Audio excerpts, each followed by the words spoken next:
What's up everybody, this is Investing Sensei here to bring you a video on how to go from beginner to understanding what a covered call is. So if you're a beginner and don't know anything about options, hopefully this video helps you guys out.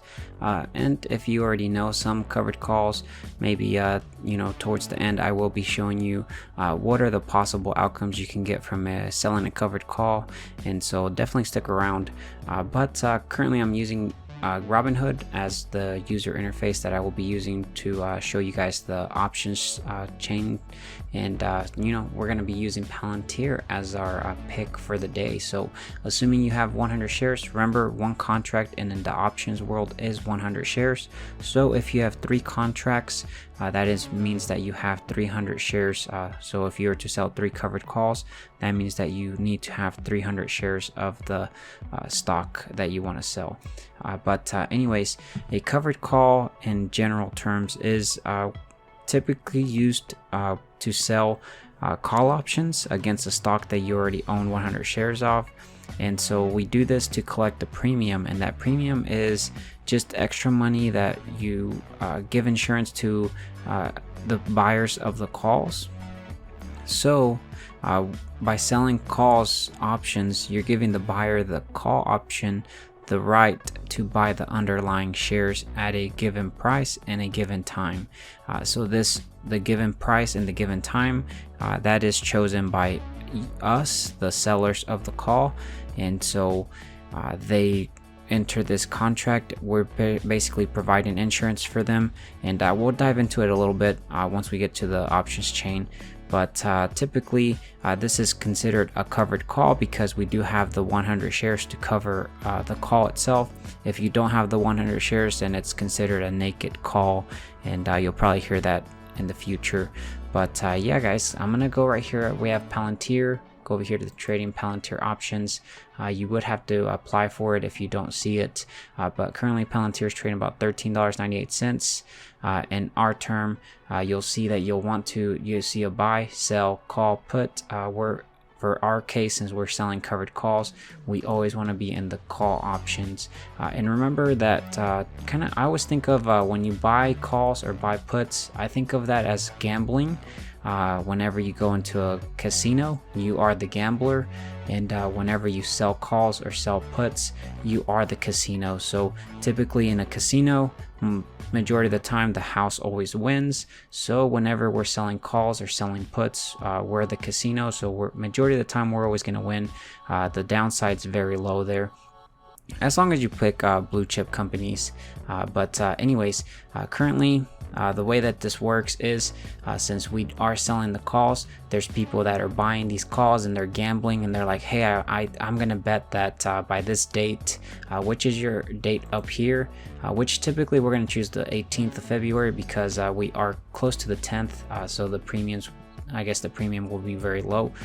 But the buyer of these calls are going to gamble and say by the 18th, I think Palantir is currently trading at $13.98. I bet you it's going to go up to $15 or higher. And so that is how they make their money. But for them to do that, they need access to 100 shares of a company every time they sell a call. So for them to do that, or I guess not sell call, but for them to buy the call, they need 100 shares. So that is where the people that sell the calls come in. So they pay this premium. The people that buy the calls, they pay $48. Remember, 48 cents times 100 is $48. They pay this premium to the people that are selling the calls as an insurance. And the people that sell these calls, they're like, hey, I am going to give you the right to sell my 100 shares at the strike price that I choose and the time that I choose it by. So in our case, we have an expiration date of February 18th. Let's say that we chose the strike price of $15, and let's say our cost basis on Palantir was $13. So we say, hey, we're gonna sell you a covered call. We'll sell it to you at $15. You're gonna have to pay us $48 for providing you this insurance. And so the buyer does that. So there's a possible outcome that you could do. So one of the things with this is that whenever you sell a covered call, you'll see that it'll say unlimited loss potential, And theoretically it is because if the stock goes above the strike price way higher, it could theoretically go unlimited, and that's why you'll ever see unlimited loss. But let's go ahead and jump in to the possible outcomes of selling a covered call. So in our case, let's say we sold the $15 strike price, and let me show you real quick actually the math behind here. So we sell this covered call at a strike price of $15. It's going to expire the 18th of February, so about a week and maybe 2 days or so from now. We collect 48 cents or $48.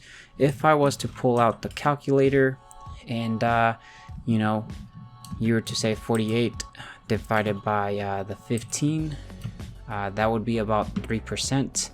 So that's actually pretty good. Let's say, just to stay conservative, let's say that this was a monthly contract, which is not, it's really a weekly. Let's say we just multiply that times 3. That's about 38% that we could get on our money just by holding the 100 shares. And if they don't get us taken away, then we continue doing that. But 38% return on your 100 shares just by holding it, I think is pretty awesome. But overall, here are the possible outcomes. Let's say we sold the covered call at a strike price of $15. It's going to expire the 18th of February. We collected $48. Currently, Palantir is trading at $13.98. Our cost basis, we're going to assume, is $13. We bought it at $13 exactly.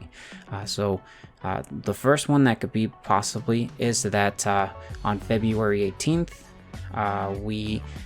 Palantir is trading at $14, or anything below $15. So what happens in this case? So in this case, that means that we actually, the contract's going to expire worthless, meaning that we get to keep our 100 shares, and we keep the $48 from the insurance or the premium that we collected. So that's typically what we try to aim towards, is trying to get worthless covered calls, because we keep the premium plus our 100 shares. The second thing that could possibly happen here is that on the February 18th, let's say Palantir is trading at $17. So it's definitely way above our strike price that we sold. So that means that what happens here is that our 100 shares are going to be sold at a strike price of $15. So that means that we get to keep the difference of $15 minus our cost basis. So that was $13. So that means 15 minus 13 is $2 times 100 is $200 in capital appreciation that we would get. So that is pretty sweet. If our shares were going to get sold, we'd make an additional $200. Plus, we still get to keep our premium. So that is pretty cool there, right, guys? The third possible option that could happen here is that let's say February 15th comes around. Hopefully that's a day that it's actually the market's open, but we're just guessing here. But on the 15th of February, let's say that the premium for this contract was worth maybe $2, right? So at this point, and when I say $2, I mean 2 cents, like 0.02. Let's say that you could actually buy it back, because at this point you've already collected majority of the premium, and then you have maybe 3 days left before the contract expires worthless. You could actually put in another covered call going forward. So what you would do here is you get to keep your 100 shares because you would exit the position. But what you do is, let's say that the premium is worth 2.02 cents now. That means that you would subtract the 2 cents minus the premium you collected. So in total, you would get to keep the difference. So you would get to keep 4.46, meaning $46 is what you would keep. You would pay $2 to exit the contract early. So that is one other thing that you could possibly do with a covered call. The last one that could possibly happen is, let's say that Palantir's trading at $16 and on February 18th or a little bit before that, and you're like, hey, I want to roll it. I want to move up the strike price, or I want to move it further away. That is a roll. So what you would do is you'd be just locking your 100 shares for a further time, a higher strike price. And what you're going to do is you're going to do what we did earlier, where you would buy back the covered call, and then you would just sell another covered call, and that is the rolling. And then the last thing I do want to bring up is that typically majority of the contracts get exercised on the date of expiration, but that doesn't mean that you couldn't get exercised early.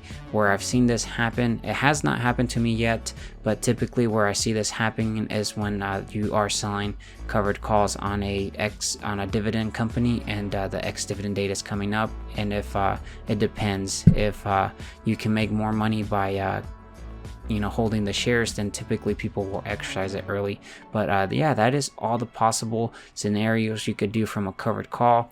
Overall, it's a pretty awesome way to generate some extra income. But yeah, just quickly here, you can click the plus sign. You'd see that we collect 48 cents, which is $48 that we would collect there. So it's pretty cool, guys. We can't do it right now because we don't have any shares for this. But thanks so much for watching. Be sure that you're subscribed with that bell notification. And if I need to go into more detail, let me know in the comment section. Either I can make a follow-up or I can respond to your comments. And yeah, hopefully you guys enjoyed. Take care, stay safe out there. Bye, guys.